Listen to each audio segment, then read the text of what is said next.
ఎక్కడుందండి అందం? ఎక్కడుంది నాకు అర్థం కాదు. అందం ఎక్కడుంది? ఆ వయసు మీద కొంచెం అందంగా అనిపిస్తారు అంతే.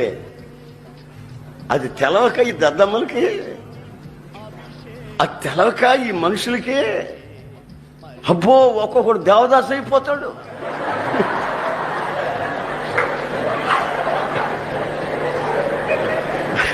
ఒక్కొక్కడు దేవదాసు, నువ్వు లేకపోతే బతుకేలేదు అంటాడు. నేను నా జీవితంలో పెళ్ళే చేసుకోవాలంటాడు. తెలివి తక్కువడు.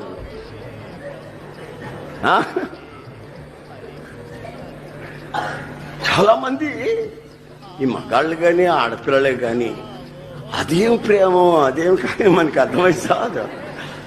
ఇక బతుకెళ్ళేదన్నట్టు, లోకమే లేదన్నట్టు, ప్రపంచమే లేదన్నట్టు వెచ్చల విడిగా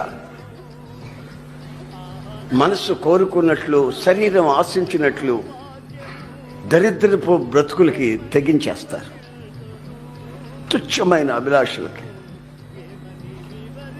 అయితే బైబిల్ అంటుంది, నీవు చంద్రబింబమంతా అందాన్ని సంపాదించాలి. ఎంతసేపు చూసినా ఆ అందం తరగకూడదు. తరగకుండా ఉండాలంటే గుణం అనే అక్షయ అలంకారం నువ్వు పొంది ఉండాలి.